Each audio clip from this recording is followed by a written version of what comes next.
મધ્યસ્થ બેંક વેપારી બેંકનો પરિચય મેળવ્યા પછી મધ્યસ્થ બેંક દરેક દેશમાં સામાન્ય રીતે એક હોય છે.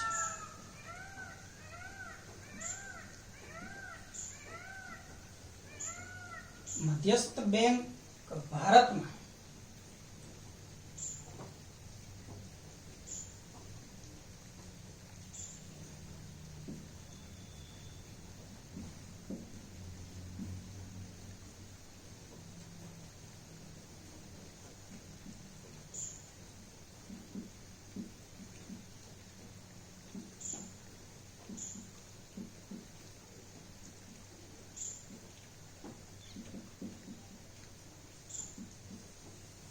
₹1935 માં ₹5 કરોડના ખાનગી મૂડીરોકાણથી મધ્યસ્થ બેંક ભારતમાં સ્થપાઈ. ભારતની મધ્યસ્થ બેંક નું 1949 માં રાષ્ટ્રીયકરણ કરવામાં આવ્યું.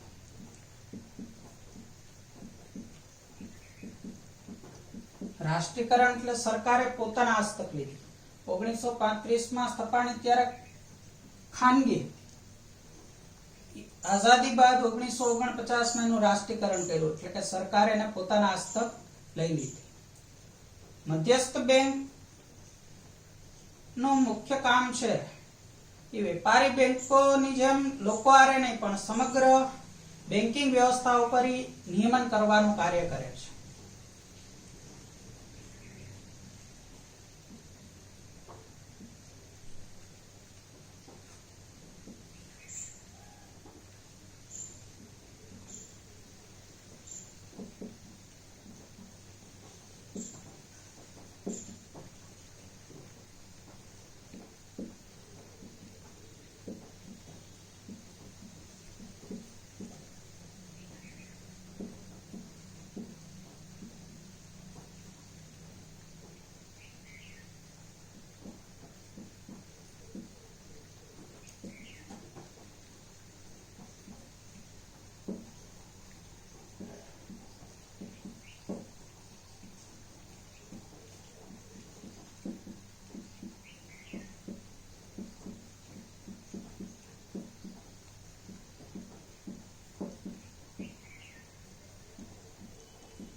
મધ્યસ્થ બેંક એવી સંસ્થા છે કે જેને દેશની પ્રજાના સામાન્ય હિત માટે અર્થતંત્રમાં નાણાંના પુરવઠાના વિસ્તરણ અને સંકોચનની જવાબદારી સોંપી છે. અર્થતંત્રમાં નાણાંનો પુરવઠો સંતુલિત રહે એ માટેનું મુખ્ય કામ છે મધ્યસ્થ બેંકનો છે. એ વ્યાખ્યા આપી છે આરપી કેન્ટ.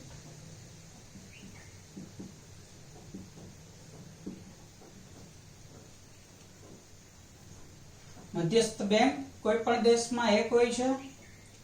1935 માં ₹5 કરોડના ખાનગી મૂડીરોકાણથી એની શરૂઆત અને 1949 માં એનું રાષ્ટ્રીયકરણ કરવામાં આવ્યું.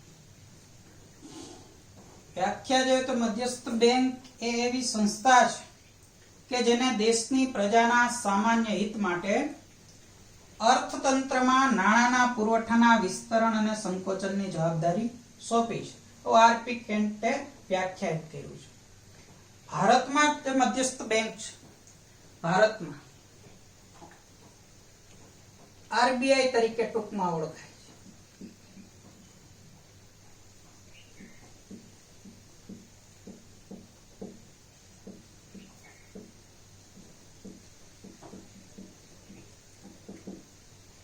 છે. Reserve bank of India. હવે મધ્યસ્થ બેંકના કાર્યો જોઈએ તો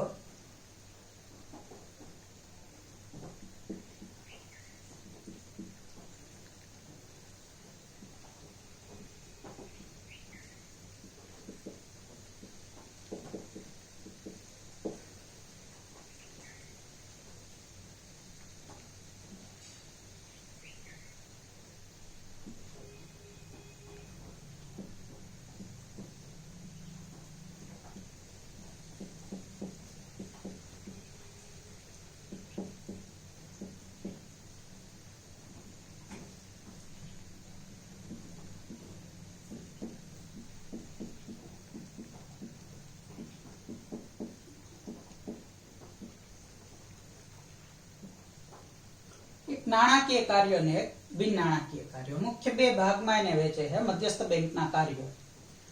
નાણાકીય કાર્યમાં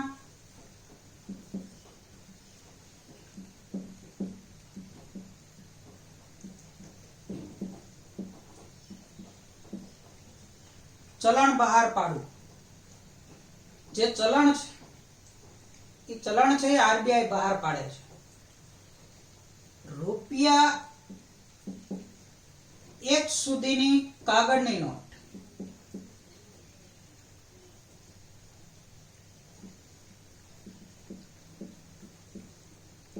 અને આ સિક્કાઓ, રૂપિયા 1 ની નોટ અને સિક્કાઓ એ છાપવાનું કાર્ય છે એ ભારતનું નાણાં ખાતું કરે છે. રૂપિયા 1 ની નોટ અને સિક્કાઓ છાપવાનું કાર્ય છે એ ભારતનું નાણાં ખાતું કરે છે.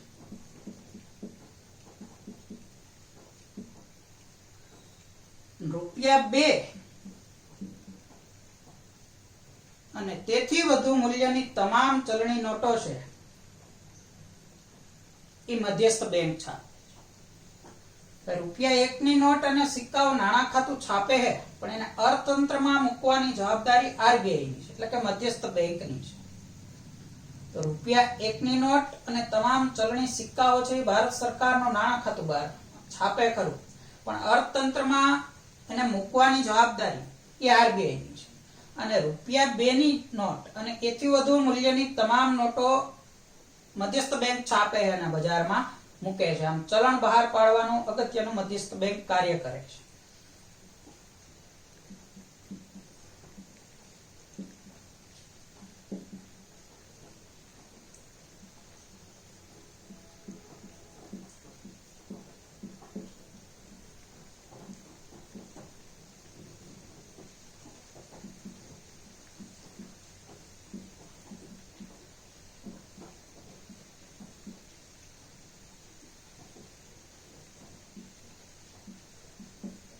મધ્યસ્થ બેંક બેંકોની બેંક તરીકે અંતિમ સહાયકની ભૂમિકા ભજવે છે.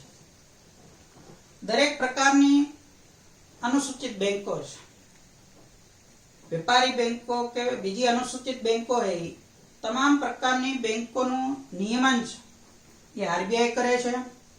બેંકોને ધિરાણની જરૂર હોય તો એવા સમયે આરબીઆઈ છે બેંકોને ધિરાણ આપે છે. બેંકોનું વેપારી બેંકોનું રોકડ અનામતનું સંચાલન પણ આરબીઆઈ કરે છે. નાણાકીય બાબતોમાં સલાહ સૂચન આપે છે. પછી ધિરાણ કયા ક્ષેત્રમાં કરવું, કૃષિમાં કેટલા ટકા, ઉદ્યોગ કે સેવા ક્ષેત્રમાં, ટૂંકમાં ધિરાણની દિશા કેવી રાખવી પણ આરબીઆઈ વેપારી બેંકોને સૂચવતી હોય છે. આમ એ બેંકોની બેંક તરીકે ઓળખાય છે.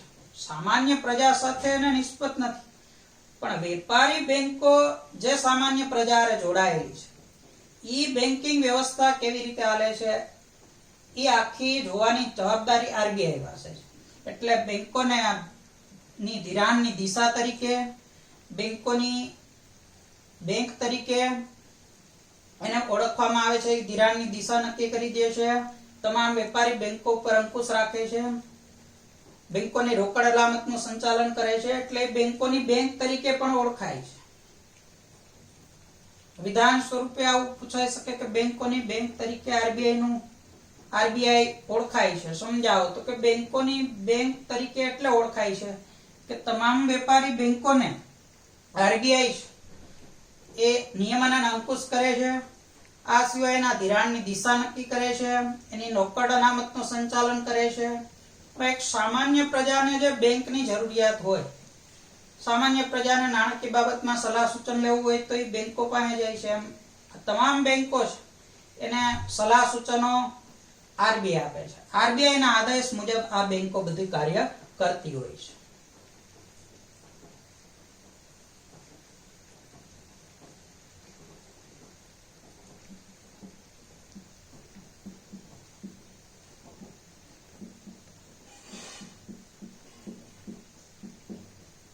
સરકારની બેંક તરીકે ઓળખાય છે. સરકારને નાણાકીય બાબતમાં આરબીઆઈ સલાહ આપે છે. આ સિવાય સરકારને ધિરાણની જરૂરિયાત હોય તો આરબીઆઈ ધિરાણની જરૂરિયાત આપે છે. આજે સરકારના નાણાં ખાતાએ બહાર પાડેલી છે રૂપિયા 1 ની નોટ, સિક્કાઓ, એનો વહીવટ કરવાનું કામ આરબીઆઈ કરી આપે છે. એટલે એક સરકારની બેંક તરીકે પણ ઓળખાય છે. સરકારના જે નાણાકીય ખાતાઓ છે એની સંભાળ પણ આરબીઆઈ રાખતી હોય છે, એટલે એને સરકારની બેંક તરીકે ઓળખે છે. આ પણ એવું જ વિધાન સ્વરૂપ પૂછી શકાય કે સરકારની બેંક તરીકે આરબીઆઈ કાર્ય કરે છે, સમજાવો. તો સરકારને આરબીઆઈ છે નાણાકીય બાબતોની સલાહ આપે. આ સિવાય આરબીઆઈ છે સરકારને ધિરાણની જરૂર હોય તો ધિરાણ આપે છે. સરકાર વતી રૂપિયા 1 ની નોટ, સિક્કાઓનો વહીવટ કરી આપે છે. એટલા માટે એ સરકારની બેંક તરીકે ઓળખાય છે.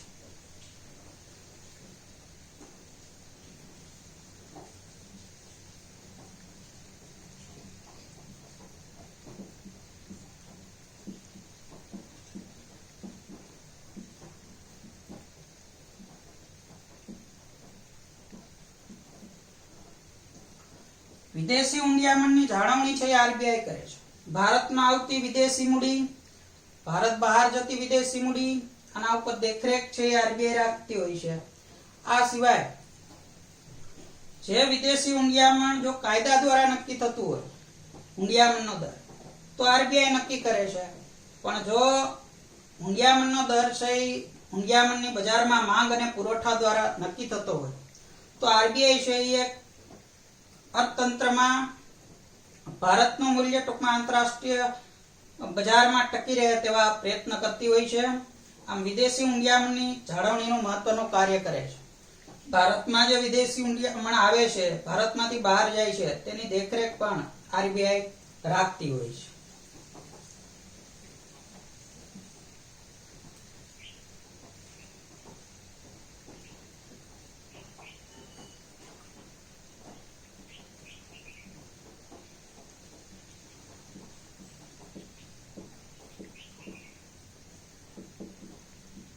શાખ નિયમનનું કાર્ય. આરબીઆઈ છે નાણાકીય નીતિ દ્વારા બેંકોની શાખ સર્જનની પ્રવૃત્તિ ઉપર નિયમન રાખતી હોય છે. હવે નાણાકીય નીતિ આના પછીનો જે મુદ્દો આવશે, મધ્યસ્થ બેંકની નાણાકીય નીતિ, ત્યારે આ કાર્ય વિશે વિસ્તૃત માહિતી આપેલી છે. ત્યાર પૂરતું કાર્ય એટલું મર્યાદિત કે વેપારી બેંકોની ઉપર જે શાખ સર્જનનું કાર્ય કરે છે, નાણાં પુરવઠાના સંદર્ભમાં વિસ્તરણ સંકોચન કરવાની આખી નીતિ નાણાકીય નીતિ છે. એના પછીનો મુદ્દો છે અત્યારે શાખ નિયમનનું કાર્ય એટલા પૂરતું સીમિત.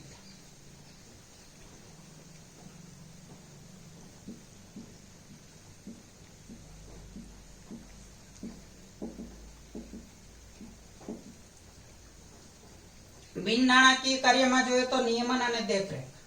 ભારતના સમગ્ર મૂડી બજાર અને નાણાં બજાર ઉપર નિયમન અને દેખરેખ રાખવાનું કાર્ય છે એ આરબીઆઈ કરે છે. આ સિવાય વેપારી બેંકોની શાખાનું વિસ્તરણ કે આવી અન્ય બાબત પર સમગ્ર આરબીઆઈ છે એ ટૂંકમાં આખી નાણાકીય વ્યવસ્થા ઉપર નિયમન અને દેખરેખનું કાર્ય કરે છે.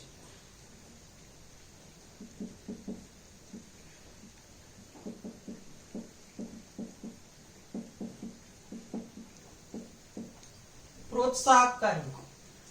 અર્થતંત્રમાં લોકો છે કે બેન્કિંગ વ્યવસ્થામાં જોડાય, એટલા માટે સંગઠિત બેન્કિંગ વ્યવસ્થામાં જોડાય છે, લોકોનું શોષણ અટકે માટે આરબીઆઈ છે પ્રોત્સાહક પગલાં લેતી હોય છે.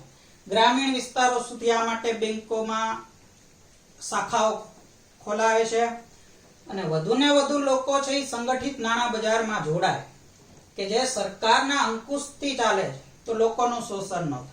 આજે ભારતમાં ઘણા લોકો એવા હોય છે કે જેનું બેંકમાં ખાતું જ હોતું નથી, તો આવા લોકો મોટે ભાગે અસંગઠિત ક્ષેત્રમાંથી નાણાં મેળવતા હોય છે. સરકારના અંકુશ વગર મનસ્વી રીતે જે ધિરાણ વ્યવસ્થા ચાલતી હોય છે, સરાફો કે જે એમનું નાણાં લેતી દેતી કરતા હોય છે, તો સામાન્ય રીતે લોકો પાસેથી ઊંચા વ્યાજ વસૂલતી હોય છે. આ ઊંચા વ્યાજ વસૂલવાના કારણે લોકોનું શોષણ થાય છે. તો આવું શોષણ અટકે અને પ્રજા છે એ સંગઠિત નાણાં બજારમાં જોડાય, તો એનું શોષણ અટકે એ માટે વેપારી બેંકો છે એ તમામ લોકોને, મધ્યસ્થ બેંક છે એ તમામ લોકોને સમજાવે છે કે તમે નાણાં બજારમાં છે એ સંગઠિત બેન્કિંગ વ્યવસ્થામાં ખાતું ખોલાવો અને વેપારીઓ ઉદ્યોગપતિઓ જે રોકડથી ચૂકવણી કરે છે એની બદલે ચેક કે ટૂંકમાં બેન્કિંગ માધ્યમ દ્વારા ચૂકવણી કરે તો આપણા દેશની સાચી રાષ્ટ્રીય આવક કઈ જાણી શકાય. એટલે સંગઠિત બેન્કિંગ વ્યવસ્થાનો વિકાસ થાય એ માટે પ્રોત્સાહક પગલાઓ ભરતી હોય છે.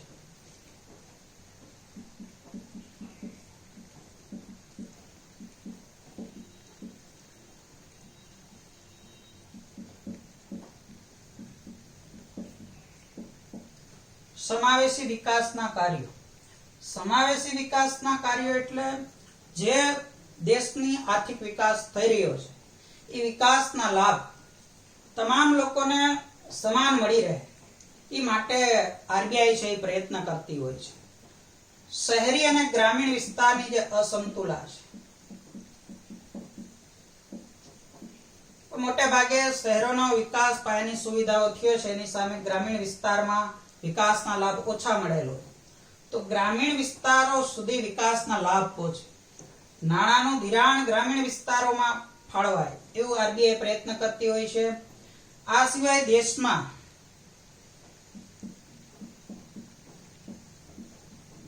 નાના અને ગૃહ ઉદ્યોગો છે, આવા નાના અને ગૃહ ઉદ્યોગો માટે પણ આરબીઆઈ છે ઓછા વ્યાજે ધિરાણ એને પ્રાપ્ત થાય જેથી નાના અને ગૃહ ઉદ્યોગોનો પણ વિકાસ થાય તો આ પ્રયત્ન કરતી હોય છે. ટૂંકમાં આર્થિક વિકાસના લાભ સમગ્ર દેશમાં, સમગ્ર વિસ્તારમાં અને તમામ નાના અને ગૃહ ઉદ્યોગોને પણ મળી રહે માટે કાર્ય કરતી હોય છે.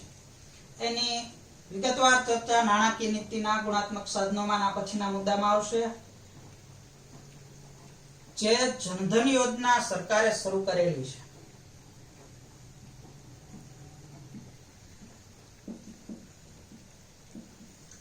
આ જનધન યોજના જે છે આ યોજના ગરીબોના સંદર્ભમાં ટૂંકમાં મોટે ભાગે લોકો સંગઠિત નાણાં બજારમાં જોડાય અને ગરીબોને જે સહાય મળતી હોય સરકાર દ્વારા એ સીધી જ એના બેંકના ખાતામાં જોડાય માટે જનધન યોજના શરૂ કરી છે. એનું સંચાલન પણ આરબીઆઈ ને સોંપવામાં આવ્યું છે. આમ ટૂંકમાં આરબીઆઈ છે એ સમગ્ર દેશમાં નાણાં બજાર અને મૂડી બજાર ઉપર દેખરેખ નિયમનનું કાર્ય કરે છે. આર્થિક વિકાસના લાભ તમામ લોકોને એક સમાન મળી રહે એવા પ્રયત્ન કરે છે અને વધુને વધુ લોકો સંગઠિત નાણાં બજારમાં જોડાય અને આગળ વધે એ માટે પ્રયત્ન કરતી હોય છે. એટલો મુદ્દો ફરી રિપીટ કરું છું. વેપારી બેંકોની જાણકારી બાદ મધ્યસ્થ બેંકનો પરિચય. તો કે સામાન્ય રીતે દરેક દેશમાં એક મધ્યસ્થ બેંક હોય છે અને એ મોટે ભાગે સરકાર હસ્તક હોય છે. ભારતની મધ્યસ્થ બેંક આરબીઆઈ તરીકે ઓળખાય છે, રિઝર્વ બેંક ઓફ ઇન્ડિયા. એની સ્થાપના ક્યારે થઈ? 1935 માં ₹5 કરોડના મૂડી રોકાણથી એની સ્થાપના થઈ અને 1949 માં એનું રાષ્ટ્રીયકરણ કરવામાં આવ્યું. એટલે કે સરકારે પોતાના હસ્તક 1949 માં પોતાના હસ્તક કરી દીધી. એ વ્યાખ્યા જોઈએ તો મધ્યસ્થ બેંક એ એવી સંસ્થા છે કે જેને દેશની પ્રજાના સામાન્ય હિત માટે અર્થતંત્રમાં નાણાંના પુરવઠાના વિસ્તરણ અને સંકોચનની જવાબદારી સોંપી છે. આવું આરપી કેન્ટે કીધું છે કે મધ્યસ્થ બેંકનું મુખ્ય કામ છે કે પ્રજાનું હિત જળવાય એ માટે અર્થતંત્રમાં નાણાંનો પુરવઠો રહે. જો ફુગાવા જેવી સ્થિતિ સર્જાણી હોય અથવા મંદી જેવી સ્થિતિ સર્જાણી હોય તો આવા ફુગા અને મંદી જેવી સ્થિતિમાંથી મધ્યસ્થ બેંક એ સમસ્યા નાણાકીય નીતિ દ્વારા દૂર કરી અને અર્થતંત્રમાં નાણાંની સમતુલા જાળવે એવી આ બેંક છે. તો આરબીઆઈ છે એ સમગ્ર દેશમાં જે કાર્ય કરે છે એમાં નાણાકીયને લગતા 5 કાર્ય કરે છે. તો ચલણ બહાર પાડે છે, એમાં જોઈએ તો ₹1ની નોટ અને સિક્કાઓ એ બહાર પાડવાનું કામ નાણાં ખાતું કરે છે. છાપે છે ભારતનું નાણાં ખાતું, પણ એને અર્થતંત્રમાં મૂકવાની જવાબદારી આરબીઆઈ સંભાળી છે અને ₹2 કે તેથી વધુ મૂલ્યની તમામ નોટો છે એ ભારતમાં માત્ર આરબીઆઈ છાપે છે અને અર્થતંત્રમાં એ મૂકે છે. બેંકોની બેંક તરીકે અને અંતિમ સહાયકની ભૂમિકા ભજવે છે કે તમામ જે અનુસૂચિત બેંકો છે એ બેંકોને ધિરાણની દિશા, નાણાકીય બાબતોમાં સલાહ, બેંકોની રોકડ અનામતનું સંચાલન, આ વગેરે કાર્ય આરબીઆઈ કરે છે. અને જો કોઈ બેંકને નાણાકીય કટોકટી સર્જાણી હોય તો એવા સમયે એને નાણાંની મદદ આપે છે આરબીઆઈ, એટલે એને અંતિમ સહાયક તરીકેની ભૂમિકા ભજવે છે. સરકારની બેંક તરીકે કાર્ય કરે છે. સરકારને નાણાકીય બાબતોમાં સલાહ આપે છે. સરકાર વતી રૂપિયા 1 ની નોટ, સિક્કાઓનો વહીવટ કરી આપે છે. સરકારને જો ધિરાણની જરૂરિયાત હોય તો ધિરાણની સુવિધા આપે છે. જેમ સામાન્ય નાગરિકો માટે વેપારી બેંકો કામ કરે છે, અનુસૂચિત બેંકો, એ જ રીતે સરકારને નાણાકીય બાબતોમાં આરબીઆઈ છે એવી રીતે મદદરૂપ બને છે, એટલે એ સરકારની બેંક તરીકે પણ ઓળખાય છે. વિદેશી ઊંડિયામણની જાળવણી કરે છે. ભારતમાં આવતી, ભારત બહાર જતી વિદેશી ઊંડિયામણની ઉપર દેખરેખ રાખે છે. આ સિવાય ભારતના રૂપિયાનું મૂલ્ય વિદેશ સામે ટકી રહે, આંતરરાષ્ટ્રીય બજારમાં ટકે એવા પ્રયત્ન આરબીઆઈ કરે છે. અને શાખ નિયમનના કાર્ય જે છે એ આરબીઆઈ નાણાકીય નીતિના જુદા જુદા સાધનો દ્વારા શાખ નિયમનનું કાર્ય કરે છે. નાણાકીય નીતિનો મુદ્દો આના પછીનો છે કે જે આખીમાં વિસ્તૃત વિગત આપી કેવી રીતે વેપારી બેંકોની શાખ સર્જનની પ્રવૃત્તિ ઉપર આરબીઆઈ નિયમન કરે છે. બિન નાણાકીય કાર્યોમાં એ નિયમન અને દેખરેખ રાખે છે. ભારતમાં સમગ્ર મૂડી બજાર અને નાણાં બજારમાં દેખરેખ અને નિયમન રાખવાનું કાર્ય છે આરબીઆઈ કરે છે. આ સિવાય પ્રોત્સાહક કાર્ય કરે છે કે દરેક લોકો સંગઠિત નાણાં વ્યવસ્થામાં જોડાય. જે અસંગઠિત નાણાં વ્યવસ્થા છે કે જે કોઈ સરકારના અંકુશ વગર ધિરાણ વ્યવસ્થા આખી ચાલતી હોય તો સામાન્ય રીતે એમાં વ્યાજ ઊંચા હોય તો લોકોનું શોષણ થતું હોય છે. એટલે આરબીઆઈ એવા પ્રયત્ન કરતી હોય છે કે તમામ લોકો સંગઠિત નાણાં બજારમાં જોડાય, જેથી શોષણમાંથી અટકે અને દેશની રાષ્ટ્રીય આવક સાચી મળે. એ માટે તમામ જે બેંકો છે એ ખરેખર તમામ લોકો છે એ રોકડને, ખાસ કરીને વેપારીઓ, ઉદ્યોગપતિઓ રોકડને બદલે ચેકથી વ્યવહાર કરે.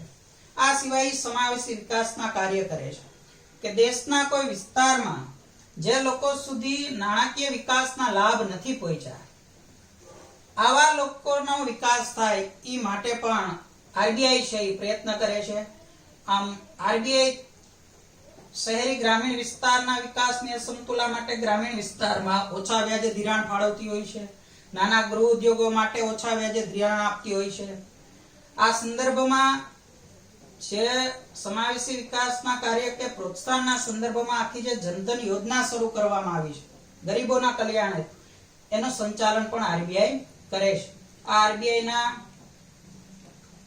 સમાવેશી વિકાસનું કાર્ય છે કે દરેક વિસ્તારનો વિકાસ સરખો થાય અને નાણાકીય વિકાસના લાભ ગરીબો સુધી પણ પહોંચે છે. આ આરબીઆઈ નું મુખ્ય કાર્ય.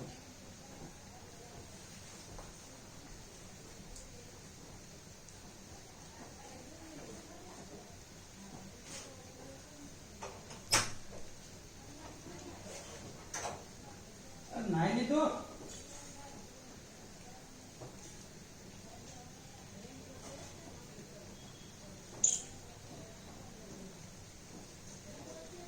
ક્યાં કે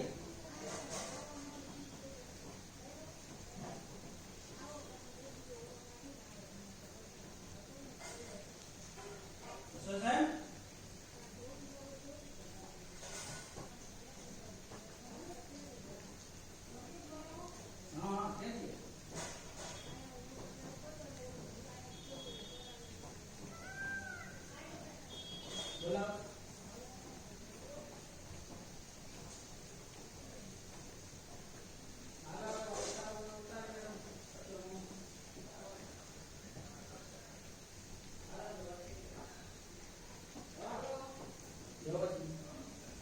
એક મુદ્દો પૂરો થયો. આ હે ને બાપા ઉગતું નથી ભણાવ. લ્યો સ્કૂલનો સ્ટેજ હોય ને તો કઈ ઉગે. આ તો ચાલુ છે.